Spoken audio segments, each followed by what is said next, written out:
आसान नहीं उस व्यक्ति को समझना जो जानता सब कुछ हो पर बोलता कुछ भी नहीं। नमस्कार मेरे प्यारे प्यारे बच्चों, आप सबका हार्दिक हार्दिक स्वागत, अभिनंदन। बेटा, एक बार की बात है कि ब्रिटेन के स्कॉटलैंड में एक फ्लेमिंग नाम का गरीब किसान रहता था। एक बार वो अपने खेत में काम कर रहा था, उसे जोर जोर से किसी के चिल्लाने की आवाज सुनाई दी। वह अपना सामान वहीं छोड़कर, यानी कि जो उसके हाथ में थे, और दौड़ा उस आवाज की तरफ जिस तरफ से वो आवाज आ रही थी। उसने जाकर देखा कि एक बच्चा है, जोर जोर से चिल्ला रहा है क्योंकि वो दलदल में फंस रहा है, डरा हुआ है और सहायता मांग रहा है।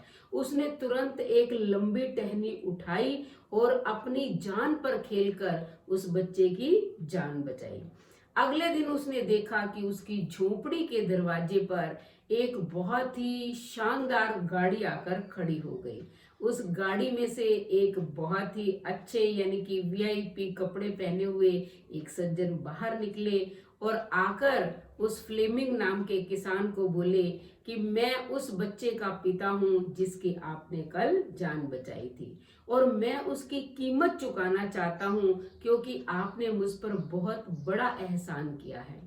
अब किसान ने कहा कि जो मैंने काम किया उसकी कोई कीमत नहीं है और मैं आपका ऑफर ठुकरा रहा हूं। मानवता के नाते, इंसानियत के नाते किए गए कार्य का कोई मूल्य नहीं होता। मैंने मात्र अपना कर्तव्य निभाया है, पैसों की खातिर मैंने ये काम नहीं किया। इतने में ही उस अमीर आदमी को उस किसान का एक बेटा जो है वो झोपड़ी से बाहर आता हुआ दिखाई देता है। तब किसान से उसने पूछा कि क्या ये तुम्हारा बेटा है? तब किसान ने गर्व से कहा, हाँ ये मेरा बेटा है।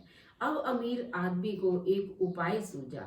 उसने किसान से कहा कि ठीक है, तुम्हें जो है मेरा प्रस्ताव स्वीकार नहीं है, कोई बात नहीं, तुम कीमत नहीं लेना चाहते ना सही, लेकिन मैं तुम्हें कुछ कहना चाहता हूँ कि मैं तुम्हारे बेटे का जो शिक्षा का भार है वो अपने कंधे पर लेना चाहता हूँ।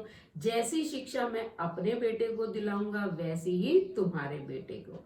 अगर आपको ये मंजूर हो तो आप हाँ भर सकते हो, क्योंकि ये एक दिन बहुत बड़ा आदमी बन जाएगा और फिर मुझे और आपको दोनों को इस पर गर्व होगा। अब किसान ने सोचा कि मैं चाहकर भी अपने बेटे को अच्छे किसी स्कूल में या कॉलेज में एडमिशन नहीं दिला पाऊंगा, न ही अच्छी शिक्षा दिला पाऊंगा, क्योंकि मैं इतना कुछ कर ही नहीं पाता हूं कि इसकी सुख सुविधाओं का ध्यान रख सकूं। तो उसे ये प्रस्ताव अच्छा लगा और उसने स्वीकार कर लिया। अब उस अमीर आदमी ने जहां अपने बच्चे का एडमिशन करवाया था वहीं उस किसान के बेटे का एडमिशन करवा दिया, और बहुत वर्षों बाद उस बालक ने मेडिकल कॉलेज से स्नातक की डिग्री प्राप्त कर ली। अब वो पेंसिलिन का आविष्कारक महान वैज्ञानिक बन गया और उसका नाम था सर अलेक्जेंडर फ्लेमिंग के नाम से जाना जाने लगा। ये कहानी यहीं खत्म नहीं होती है। कुछ वर्षों बाद उसी अमीर आदमी का बेटा बीमार हो गया और इसी किसान के बेटे ने उसकी जान बचाई। तो बेटा, जो हम नेकी करते हैं, अच्छे कर्म करते हैं, वो फिर कर हमारे पास आते हैं। अच्छा कोई भी किया गया कार्य व्यर्थ नहीं जाता है। आप किसी एक का भला करोगे तो भगवान हजार हाथों से आपका भला करने के लिए आ जाएगा।